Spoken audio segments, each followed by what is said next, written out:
আপনাকে যদি প্রশ্ন করা হয় কখনো কি বগুড়ার বিখ্যাত আলুঘাটি খেয়েছেন, তাহলে হয়তো আপনার উত্তর হবে এরকম যে আমার বাড়ি হচ্ছে অমুক জেলায়, আমি কিভাবে বগুড়ার বিখ্যাত আলুঘাটি খাবো। তো এখন কথা হচ্ছে আমার বাড়িও সিরাজগঞ্জ জেলাতে, কিন্তু আমি বগুড়ার বিখ্যাত আলুঘাটি বেশ কয়েকবার খেয়েছি এবং আপনাদের সঙ্গে আজকে সিরাজগঞ্জ বসেই বগুড়ার বিখ্যাত আলুঘাটির রেসিপি শেয়ার করব। তার আগে বলে নিচ্ছি আমার শ্বশুর বাড়ি হচ্ছে বগুড়াতে, সেই হিসেবে আমি বগুড়া জেলার বিখ্যাত যে আলুঘাটি আছে সেই আলুঘাটি বেশ কয়েকবার খেয়েছি। আমাদের সিরাজগঞ্জে বিখ্যাত হচ্ছে গরুর মাংসের পিটুলি, কিন্তু আমাদের বাড়িটা এমন জায়গায় এটা না সিরাজগঞ্জ না বগুড়া, মানে হচ্ছে সিরাজগঞ্জের একদম শেষ মাথা আর বগুড়ার শুরুতে, যার কারণে আমরা সিরাজগঞ্জের বিখ্যাত পিটুলিও খেয়ে থাকি আর বগুড়ার বিখ্যাত আলুঘাটিও খেয়ে থাকি। আমাদের এলাকায় দুইটা রান্নারই প্রচলন রয়েছে। বিয়ের অনুষ্ঠান, মৃত্যুবার্ষিকী বা যে কোনো ধরনের অনুষ্ঠানেই আমরা বগুড়ার বিখ্যাত আলুঘাটি করে থাকি অথবা সিরাজগঞ্জের বিখ্যাত পিটুলি করে থাকি। রমজান মাসের শেষ দিন উপলক্ষে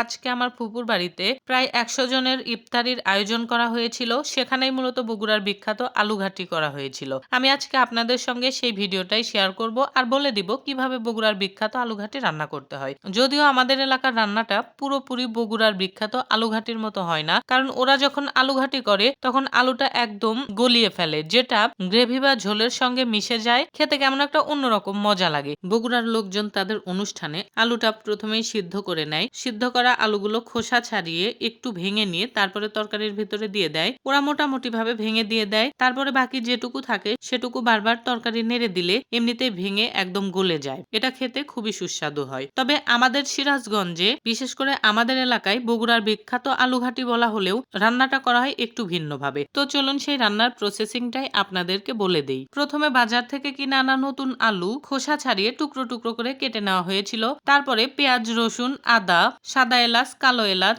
গোলমরিচ, দারচিনি, গরুর মাংস রান্নার যাবতীয় মশলা পাটায় বেটে নেওয়া হয়েছিল। এটা আপনারা চাইলে ব্লেন্ড করে নিতে পারেন, তবে আমাদের এলাকায় এটা সবাই বিশ্বাস করে যে ব্লেন্ডারে ব্লেন্ড করে রান্না করার চেয়ে পাটায় বেটে রান্না করলে বেশি মজা লাগে। আর এই ধরনের অনুষ্ঠানে পাটায় বেটে বা ঢেকিতে বাড়া বাঁধা যাকে বলে আর কি, সেইভাবেই মশলাগুলো পেশা হয়। একদম প্রাচীন কালের পদ্ধতি অনুসরণ করা হয়। বাড়ির মেয়েরা রান্নার সবগুলো উপকরণ প্রস্তুত করে নিয়েছিল। উপকরণগুলো প্রস্তুত করা হয়ে গেলে বাড়ির আঙিনায় বেশ বড়সড় আকারে একটা মাটির চুলা খনন করা হয়েছিল। চুলা খনন করা হয়ে গেলে ধুয়ে রাখা মাংস, আলু এবং বেটে রাখা যাবতীয় মশলা সবকিছু নিয়ে বাড়ির আঙিনায় চলে আসা হয়েছিল। আর রান্নাটা করতেছিল আমার বড় ভাই। ও আসলে রান্নাবান্নায় বেশ দক্ষ।